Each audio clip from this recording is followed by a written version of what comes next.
Call the regular City of Prescott Council meeting to order. It is Monday, January 8th at 6 o'clock.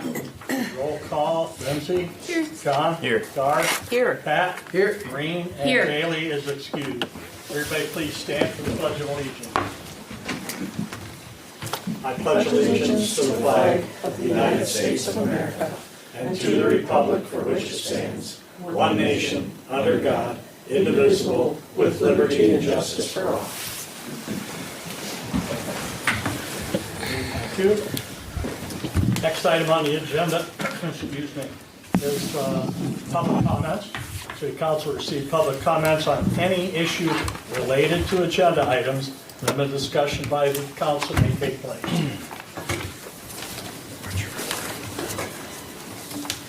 Okay, hearing none, we'll move to the next item is the consent agenda. The Tourism Committee minutes from December 5th, Tourism Committee minutes from December 8th, City Council minutes from December 11th, Tourism Committee minutes from December 21st, Tourism Committee minutes from January 2nd, Resolution 1-24 appointing municipal election inspectors, and Resolution 02-24 approving the purchase of a 2018 Pimco 500X Street sweeper.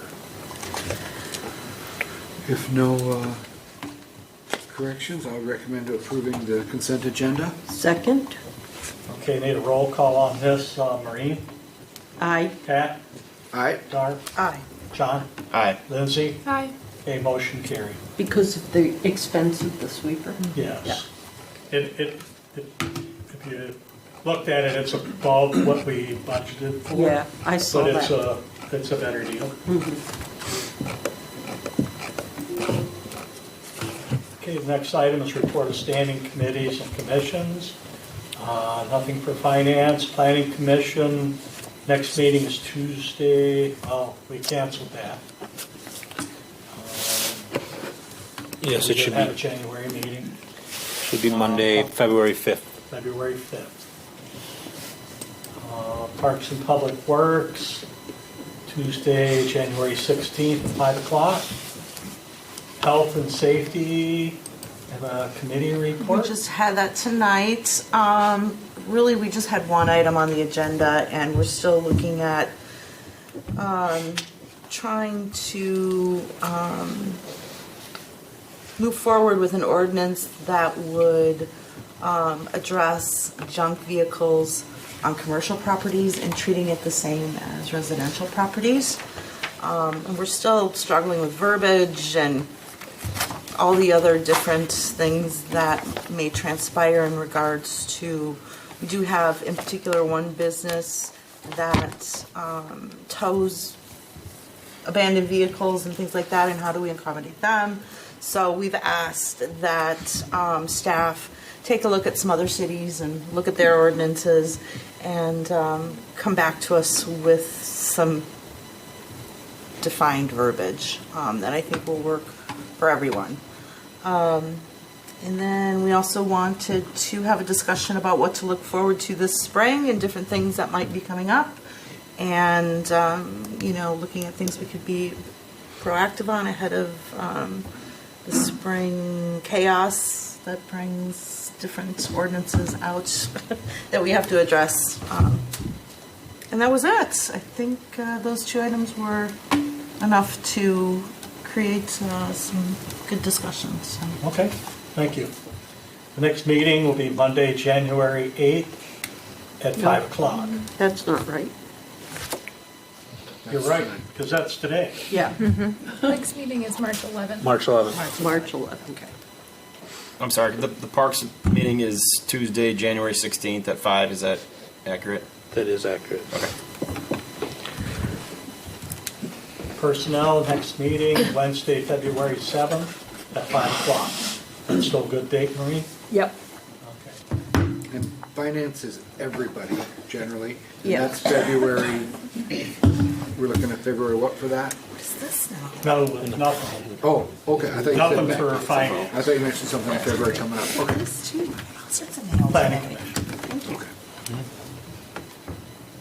The next item on the agenda is communications and new business. Council received public comments on any issue not related to agenda item. Limited discussion by the council may take place. However, no action will be taken on any item, including receiving written requests, documentation, possible action at a future meeting. I have something I'd like to talk about. Liquor license, where the old steamboat property is. I think we should revisit that again.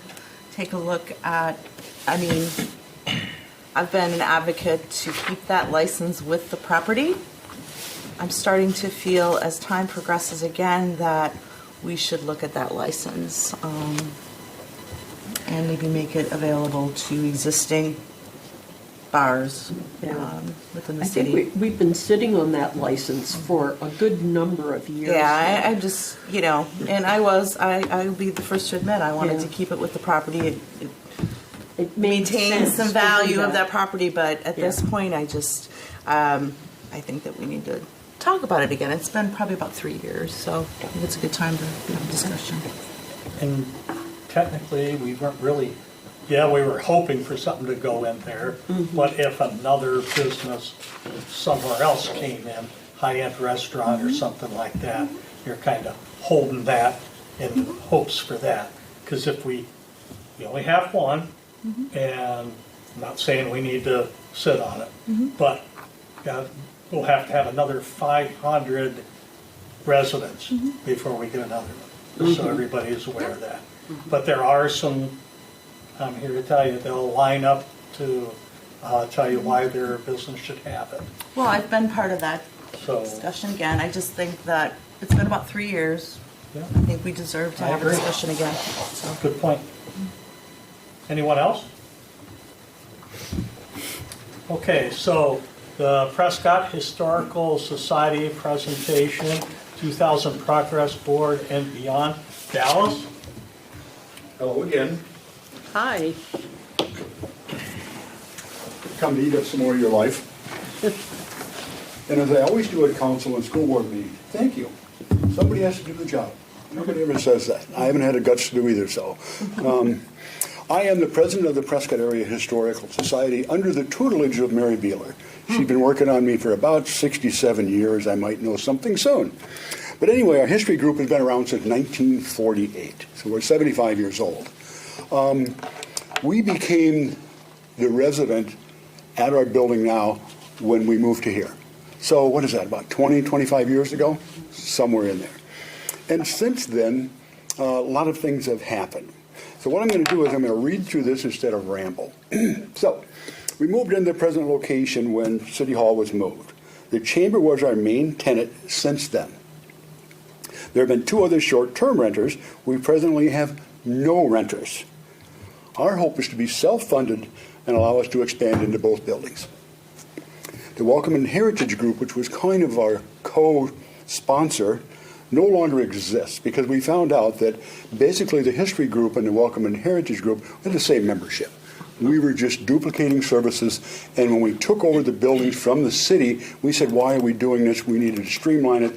So the Welcome and Heritage Center is completely sunset as far as the state of Wisconsin and the IRS. It no longer exists. It all went to Prescott Area Historical Society. Mike Kidham and his crew are a gift to us. I mean, when it snows, they're there. We shovel snow if we beat them there. They take care of the grass in the summer. So I always thank Mike and his guys, because people don't see that. We do. Since the history groups took over at the start of the pandemic, so we started kind of in the hole of everybody else, we've worked hard to first stabilize and upgrade our building. We put a new 30-year roof on in 2020. The entire heating and cooling systems were either upgraded or completely replaced in 2022. The interior ceilings and walls are redone and inside of most of the building in 2023. These improvements have cost us well over $40,000. And we've raised it all. And we presently are getting bids for other renovation projects, and we are adding new signage with help from Tourism Wisconsin and the business people downtown because they're realizing that we're an asset for them. So that should be a good thing. A transition was underway starting in 2021. We knew we had to improve, and it's happened.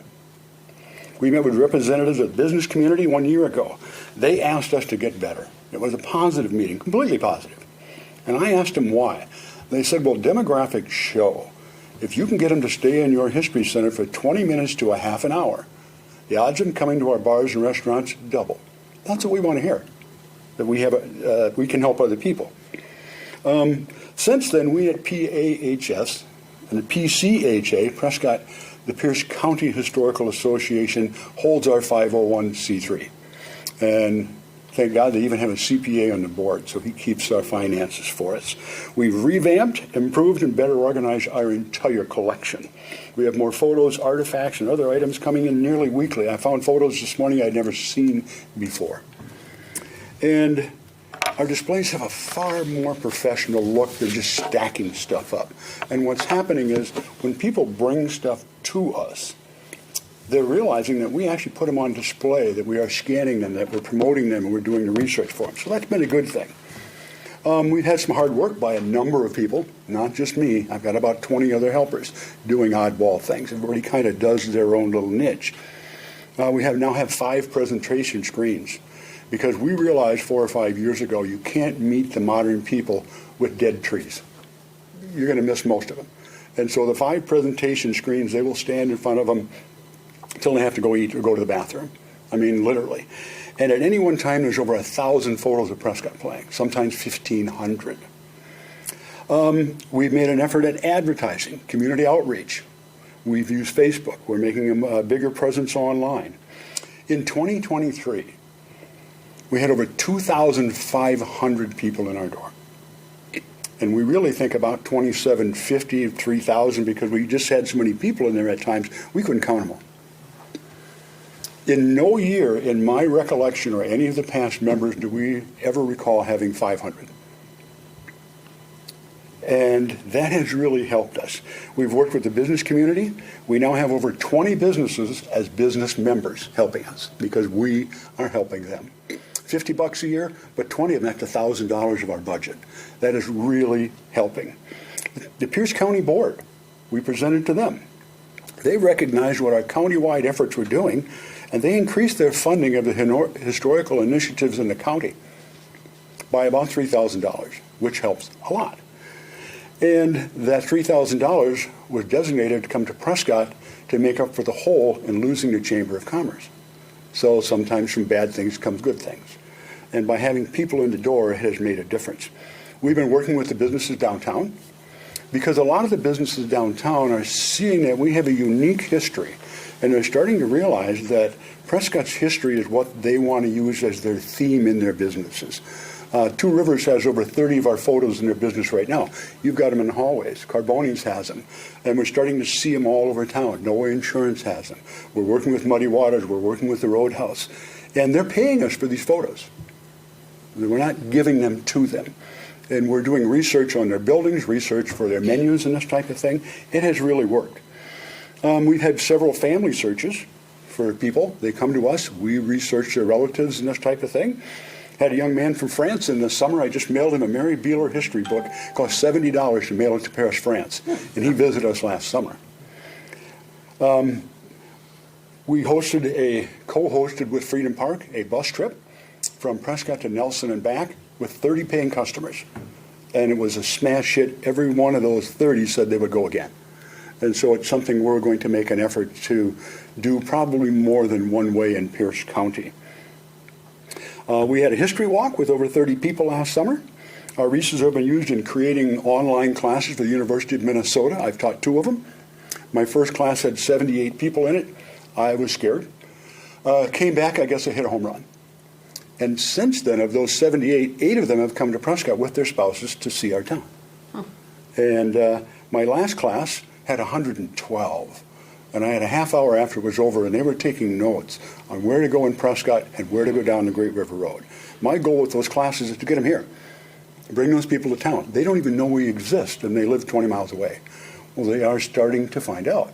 And it's our job to advertise ourselves. We can't expect them to search us out. Our goal next year, 3,500. And we think we can do that. We really do. We're getting better all the time. We've had some help from Super Value and UNFI. They were combining offices, and they donated some display cases to us that are Guggenheim and Louvre quality, and I invite you all Saturday to take a look. We have 82 photos from 1988 to 1994 being debuted Saturday for the first time in public. Many of them are council members, former mayors. What's going on? So we've sent 48 invitations to the people in those photos because Mary Beeler has coached us well. For us, it's a historical research opportunity. We want those people to come in and say, what's happening? What was the event? Who are these people? What happened because of it? And then we will put that in our notes, because that's how history is saved, and Mary is a godsend to us. Winterfest went well last year, and like I think Saturday we might hit 200 or 300 people on Saturday. School district, we've had them up there. We're now meeting with the care center. We're going to start to do a presentation every 3 months at the care center. And so we have expanded. We have gotten much better. I had a very professional lady walk in 2 weeks ago, and she walked into our main room, and she says, I never expected this. I never expected this. And this is a lady who's been in museums up and down the Mississippi River. And she was very pleased with what we have to offer. So for you, the only thing I'd like to ask the city, join us as a business member for $50. If you think you can do us some other favors, please try to. But we are going to try and do it on our own. We're going to try and do it without renting. We're going to try and do it, and we're going to try and get better. Like I said, 3,500 this year. We're really hoping for 4,000. So that is my presentation. Questions? No, but thank you. All the work Saturday you've we'll done, be there. Dallas. Mary Thank you. Beeler will be there signing her books from 10 until 2. We will be open from 10 until 4 o'clock. Thank you. And we have really, it exceeds our expectations. And if you haven't been in, find some time and wander down. And we have been open every Saturday or Sunday since last January, except 3 Saturdays and 2 Sundays. So we have been consistent. That has also helped us. Thank you. Thank you. Very good.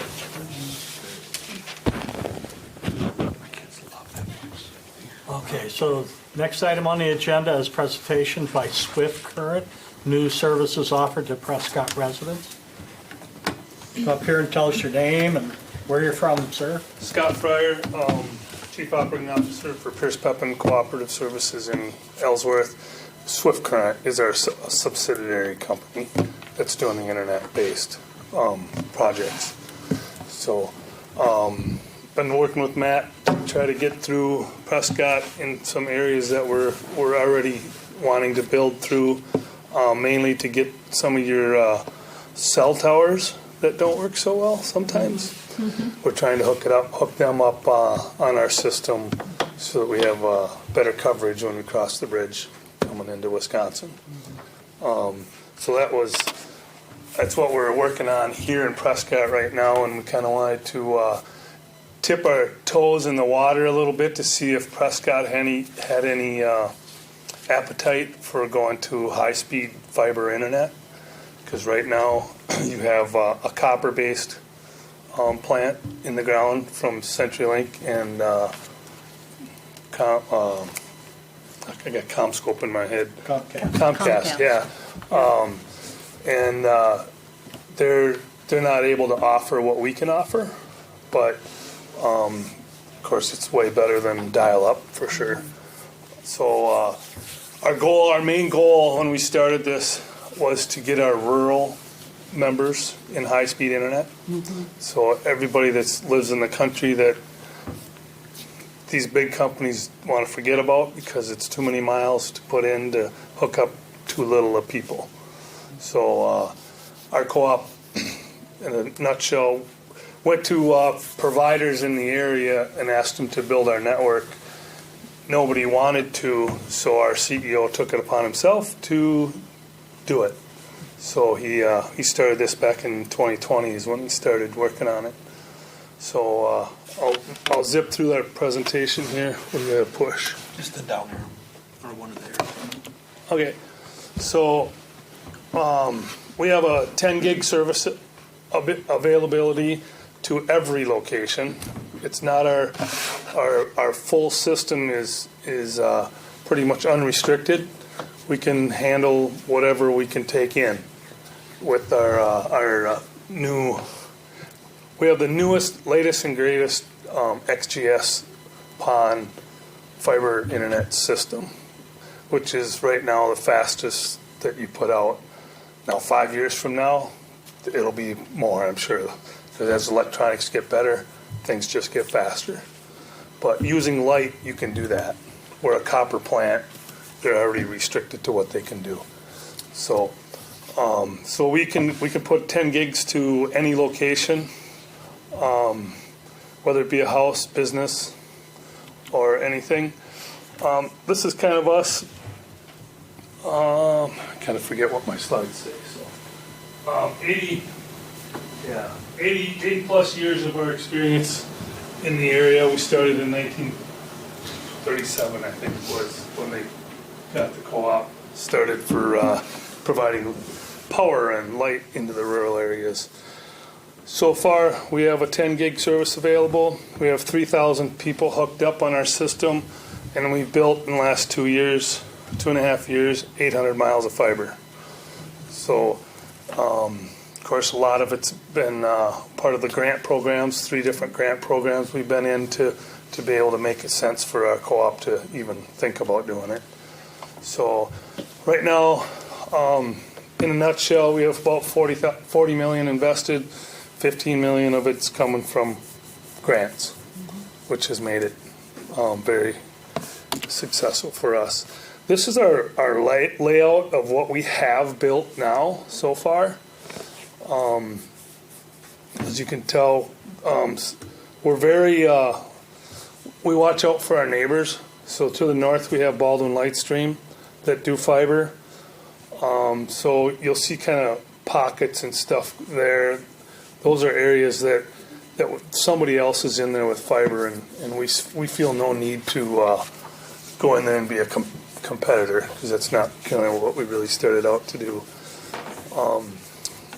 We have some work to do on 4th phase. There's a 400 miles worth of grants that we have in for this summer if we get them, and that'll take us west, kind of Martell area, west Spring Valley, all the way down to Pepin, Wisconsin, which will pick up Maiden Rock, Stockholm, and Pepin areas if we're awarded the grant. February we're supposed to know. So we started looking at what if we don't get grants and some of the areas that we would go to. And of course, as you can see, we surround Prescott, we surround River Falls, Ellsworth, Roberts, all the little towns. If it's rural around them, we're already there. So it doesn't take us a whole lot to build out the cities. Some want us, some don't really want us. So we're fine with that. That's kind of why I came to see Matt, see if there was any appetite, if Prescott area would like us to pursue into town a little more, or if you're happy with what you have. So we started the process of going in north of town here. Let's see, what's this one? I can't remember. Oh, this is kind of comparing your system that you have now, where fiber optics can download in what does it say, 67 minutes for the copper based. Getting old, my eyes don't see. 40 seconds to download a gigabyte worth of information on fiber. 7 if you have a cable internet, which is Comcast. 30 minutes if you're on DSL speed with CenturyLink, and then about 25 minutes if you're off the tower from Verizon or somebody like that. So it just kind of gives you a little bit of a idea. I'm going with fiber. You're not stuck to anybody's video or TV streaming services. You can have whatever you want. You just download a streaming service, and whatever service gives you what you want to watch, you can have. So you're not strapped to somebody's portfolio that they get like DirecTV or Dish or something like that, where if they don't have it, you don't get it. Where fiber, it's unlimited. You can have whoever services. If they're in California and they're broadcasting, you can get it, not a problem. So there's a lot of advantages to going with fiber because it is so fast, and it's out in the internet. So if anybody's putting it on the internet somewhere, you can get it. Here's just another kind of comparable speed slide. It shows you a little bit of what's in your area. So right now, CenturyLink will give you up to 100 megabytes of service, and that's megabytes down, and I think it's only 10 going up. Northfield has about the same with 20 megabytes going up, and Comcast is up to 200 megabytes coming down, but only 10 going back. And the 10 going up is where all your Zoom calls and stuff like that come in, to where you want a Zoom meeting. You can get 100 down, but you can only send 10 bytes up. So that's where our fiber plant is if you want a gig service or 100 over 100 service or 250, 500 or whatever, you get a gig down, you get a gig up. It's symmetrical speeds. So that's one thing that fiber can offer that the other folks can't. Let's see. Yeah, the grid connectivity. We're connecting all our substations and all of our power, anything that has power or switch gear on it. Part of our system is we're going to touch all that, so we can pretty much run our system from the office and don't have to have guys go out and find a pole in the middle of a cornfield somewhere and start switching equipment. That'll all be on fiber here, probably in a year or less. Darylin Power, our wholesale power place, is actually working throughout the state of Wisconsin to actually put it on their poles, kind of like you just saw Excel. I don't know if you guys live in the country, but Excel this summer went through and put a fiber optic cable on top of all their transmission lines all the way through Wisconsin. I don't know if you got to see it, but it was pretty cool. They had a helicopter there with the lifting guys from pole to pole to pole, putting up their fiber. So, and that's going to be fiber that's more for the long haul, just not for people like us or people like anybody to use it for residential. It's going to be more for the grid, keeping the grid stable and seeing it from whoever's watching it can see it from wherever and do some switching. So grid connectivity, economic growth. We know that from experience that people don't want to come to your area unless they got good internet. And some of these new businesses now won't come if they don't have internet, and they don't have good internet and fast internet. So that's one of our big things with fiber, is bringing that to the area. It's brought a lot of business already. In 2025, if we end up doing the jobs that are on our slate, our co-op will double in the electricity sales in 1 year, from 12 megabytes to 20-some megabytes, just from the new growth coming into our area, wanting to build and having great internet so they can reach their customers and still having reliable electricity rates. So we feel it already ourselves, which was kind of a bonus to us that we weren't really didn't think it'd have that big of an impact on us, but it is. The growth around Ellsworth, River Falls, even in Pepin, even down in Hager City, it's supposed to get a data center down there. Those kind of options weren't available to our area when we didn't have good internet. And some of these places, they actually test our latency to see exactly how fast they can move that gigabyte. and how much restriction there is in our cable. So it's basically taught us some too, that now we're going to have connections right to the 511 building in Minneapolis. So we'll have a clear shot right there, which will help us with reliability. So we have certain rings set up. We have 7 huts right now in our area. So if a fiber gets cut, let's just say Prescott here, somebody cuts our main fiber here, we can feed it from 2 other locations and it'll automatically switch without needing anybody in the field.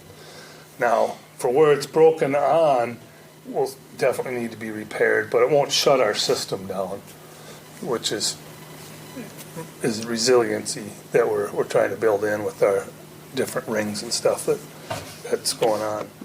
So I hope we haven't made too big a damages in town. I know I got a few phone calls, but we are local, so if we're doing a project and there's an issue, we're right here. We're not in India, we're not in some other country where you get a call. We're right here in Ellsworth. So we can react to any issues right away. Anytime we start plowing through streets and people's yards and stuff, there's usually some concern with going and doing that. So we're trying to be proactive on getting our permits in place and stuff like that, so that we don't become a bad name in the area. It means a lot to us that our being local, it means something to be proud of your business. So far that's where we're at. We are looking at doing the 100 and some homes north of 10 on the north side, those businesses in that area, and providing our services there. Fall turned out to be a great fall, so we were able to keep working right up till almost Christmas. We were hoping to actually get that development in, but we fell short a little bit on some of our design and getting it ready in time. So we'll probably be in there sometime in the spring, late summer. We hope to be hooking people up. I know you guys have about, I think I remember, like 1,500 homes, somewhere in that area in your city, businesses and homes. Is that about correct? Exact number is. Something like that area, I think I saw. So we're on, like I say, we're on the outskirts looking in. So anybody that comes out farther will already be there. So we're in place. I know I had some meetings with some of the heads on Comcast that were looking at doing some more projects out here. They actually applied for a grant that we already had built. So I think we're taking a few people by surprise by actually doing as many miles and stuff as we are. But City of River Falls looking pretty hard at getting us in there. They got a lot of old infrastructure that's aerial that they want to put underground. They had a 20-year plan, but when we came to them with fiber and said we're going to be doing the same, we're going to be going down the same trenches you guys want to go. Let's get together. And now it looks like they're going to, with our help, we can get to a 10-year plan to put it all underground. So looking at some of those types of things with the cities. So if there's something that, if there's any infrastructure things in town that you guys are looking at doing or upgrading or something, we just need a pipe going through there too. So we're more than willing to work with anybody on anything, like any ideas for getting from A to B. I mean, it's instead of crowding the streets, like when I see up here, there's 5 of us on a street. There's nowhere to go anymore because they got to be separated. So some of our stuff we went deep, and I had to go deeper than them. Of course, then you hit the cobble rock and all that stuff that costs a little bit more money to do. So another kind of an idea we're looking at right now is the city of Pepin has no natural gas, and there's nobody within 50 miles to bring it there. So if we're going to build it and go underground, we're looking for a propane company that might want to take a pipe with us and feed the town with gas. So that's holding off our plans a little bit so we can maybe common trench with them or something to make it more feasible for both of us. So we're open for ideas. I guess want your blessing that we're here and you're okay with it. I talked to Matt about getting permits and stuff, so we got the county maps. There's some easement issues that we need to talk about. I don't know if they're just for the city or for everybody or not. Some of the backyard easements and stuff that we noticed. But so yeah, any questions that you guys have or come up? Maybe I missed it. Are Sure. you currently within city limits with the fiber already? Some, a little. Okay. Yeah, we're to Patak's new building now out there, and we have our duct in down Dexter. Is that right? Dexter to Walnut. So we brought our being that we had to hook on to our existing 144 count fiber out on the highway and bring it to the water tower here for a Verizon contact. We decided to take it right down through the heart of the town and have our full 144 all the way in town, right in the middle, so we can branch out from there and take on more customers. So you'll see on the map, I think if I get back to it, you'll see a little finger in Prescott there, I think. Yeah, so there's Yeah, there is. just a little finger of where we come into Prescott Yeah. right now. And this here, we're planning on building, which is north of town. But we have all this built. And actually, I think this is covered now too. Huh. But yeah, that's, That's your neighborhood, Pat? Right? Well, no. No, I would be over closer to the river there, near the new Pataks, where it's touched in there from the pink. yeah, that in here? down one square. Yeah. Down here. There. Yeah. Oh. We haven't been, we're looking at getting this, there's a T-Mobile tower. I don't know if you know where that is. It's like right about here in town. And they just contacted us and wanted us to see if we could get to them. And that would be coming off of our main 144 that's on that finger then. And if we did that, we'd try to pick up any homes that we went by there. I guess. Scott, just to be clear, you're talking about the area north of 10, you're saying you're coming in next spring to Yes. that area up where I think Pat lives in that.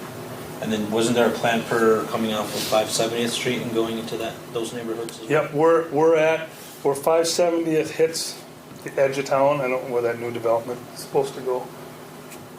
Yep. We're right up to that part. So the future is we have a feed from down there that can come into town. We have one from here and then one from on, so it's feeding the north side. So we have 3 feeds coming into Prescott to serve it. So we won't have to put a hut or any of that stuff in town or need for that. Our main hut for this area is going to be from Oak Grove and Glenmont up on top. So I guess just Yep. from my perspective as looking from an economic development scenario, one of the things that we already hear is trying to get better, faster speeds and obviously offering fiber to that as we're looking for expansion in our business park. But this is something we already as a city run into here at City Hall is because we don't have symmetrical upload and download speeds, we already have issues like when we're dealing with the cable commission and trying to upload our meetings as we're having this meeting right now. He's We're saying running he can't into hear our you. we're running into our cap already, so it's something obviously I think it's another service that gives more options to residents as they come in, but also for businesses, even like our own city operations. Yeah. And what we can offer too is what we call dark fiber. So like, I think you gave me 5 or 6 addresses of city properties, water towers, fire department, police department, of those. If you ever wanted to, we're doing this in other cities right now, is we'll go to those places and we can send dark fiber back so you can have one system somewhere and monitor all your areas without having a full service and having like a computer sitting there running or a computer here you can bring all that information back to one place and run your whole city by just renting dark fiber from us to do all that. So it saves a lot in your infrastructure, and your one system can see everything. You know, so it looks like we'll be almost past most of them if we do this T-Mobile one. Yeah. I know Patax have been after us, and Cernhouse, and there's a few businesses up here too that have been begging us to get in here. I think their people live on our service out in the country, and then they come to town to work. And I said, I can get more done at home than I can right in town. Yeah. So yeah. If there's any other questions or something, we're open. We want to hear from you guys. If there is any issues with us, we want to hear them too, because we try to put the fire out right away. Facebook is pretty fast, so you can't hardly do anything. Sometimes we find out first on Facebook that somebody's not happy, and have to go on the We back. know the feeling. Yep. Oh yeah, Oh, yeah. yeah, yep. So there's no approvals that are needed from the city at this point? Or? We don't have any right-of-way permits in terms of the city of Prescott right now that we require for utility companies to fill out.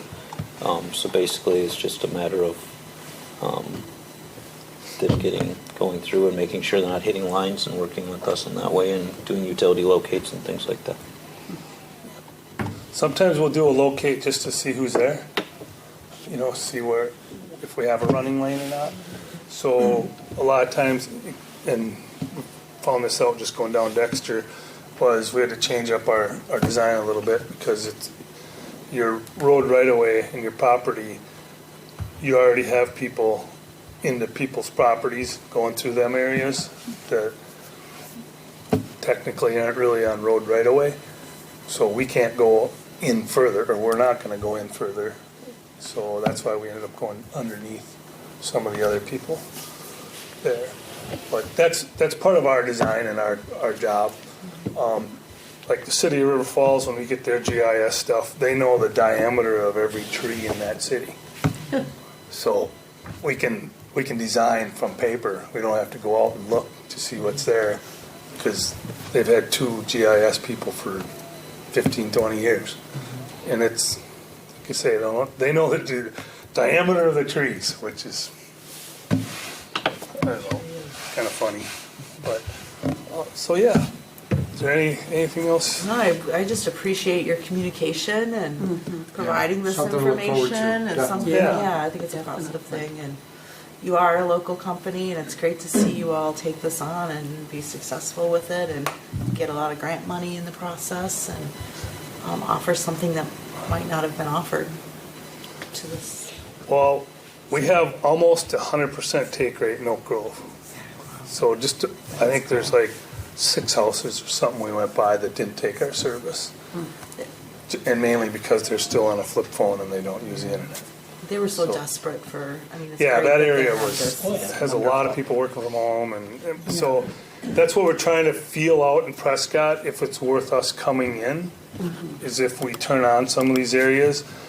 In a dense area like this, we'd like 30% take rate to make it common sense and make it start flowing for us.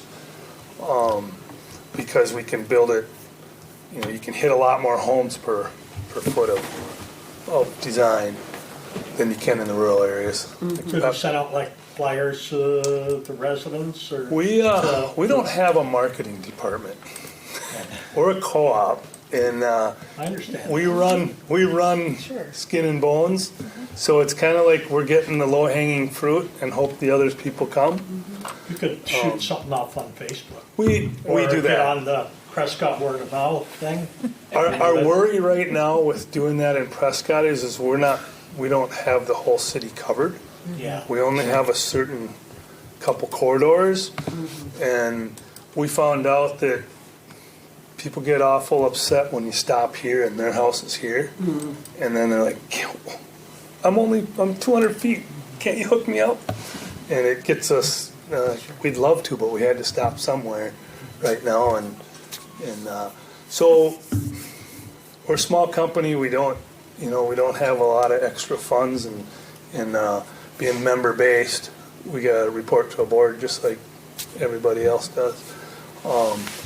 So as we start getting capital in, we'll be starting to look at using that capital for expansion eventually, because like our co-op, you know, we have a 30-year return, where a lot of companies want a 10 to 15-year return or less.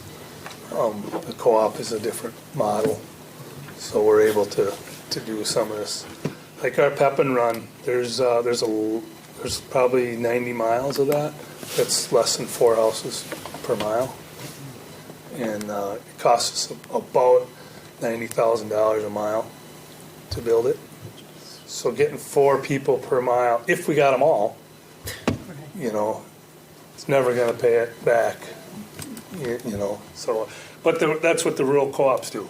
You know, they put light out there back in the 30s too. They started, and here we are. We're still here 80-some years later. So, so yeah.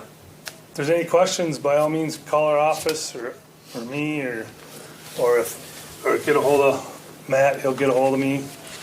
So far, I think we had a couple people that were concerned, but we got all them taken care of. I don't know if I sent you an email on that last one with the property stake. We did get that one resolved. Okay. I talked to her. I don't know if I sent you an email on that or not. But, I guess that's it. That's all I have. If you guys have any questions. No, thank Good. you very Thank much. you very much. Thank you. Appreciate your time.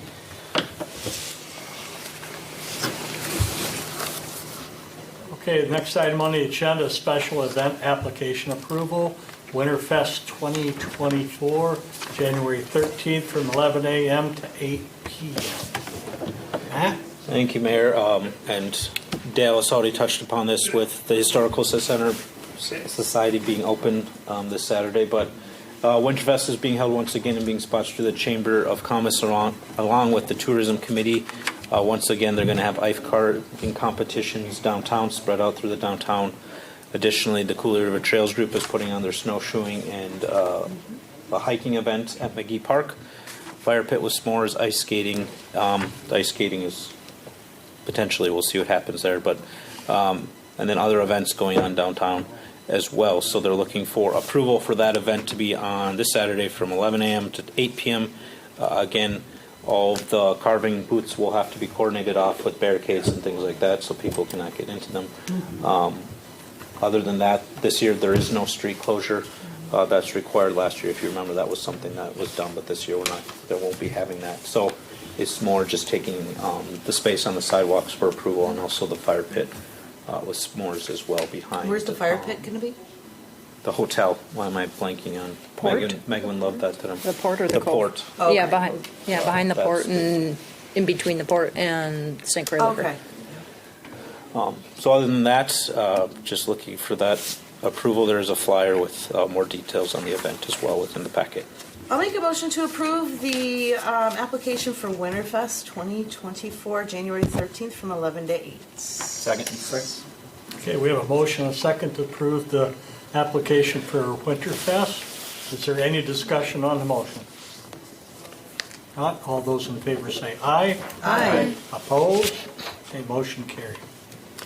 Next item on the agenda is approval of McGee Park flood study and trail survey between Cedar Corps and the city of Prescott for $18,700.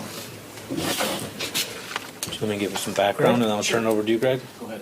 Just a little bit of background before I turn over to Greg. One of the things that we've been working on as a city is the improvements at McGee Park. We've approved a concept plan. We have tentative approval that we're waiting for final approval on from the DNR for a grant of about $280,000 for that project. One of the things we have found out and that Wisconsin DNR is requiring is that a flood study be done since it's in a Zone A floodplain designation.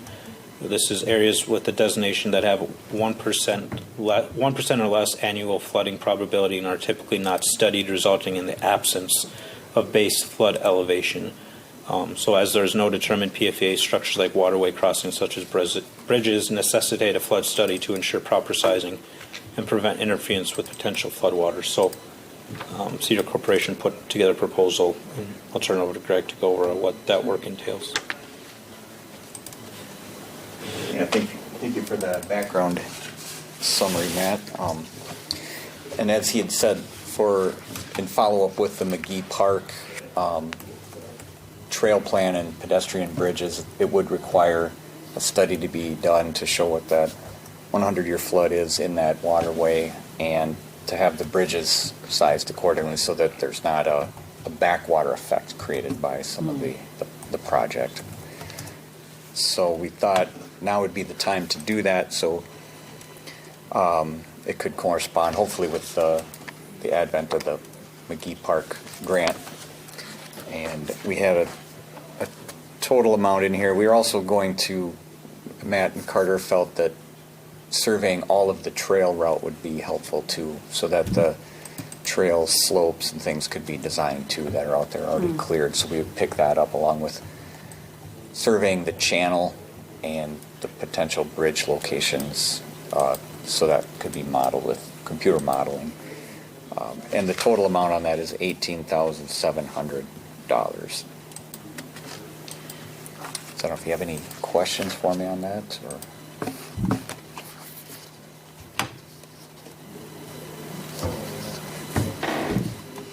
I'll make a motion to approve McGee Park flood study and trail survey between Cedar Core and the city of Prescott not to exceed $18,700. Second. We have a motion and a second to approve the McGee Park flood study and trail survey between Cedar Core and the city of Prescott for $18,700. Is there any discussion on the motion? If not, all those in favor say aye. Aye. Opposed? Thank you. Thank you, Greg. Thank you. Thanks, Thanks, Greg. Matt. Happy New Year. Thank you.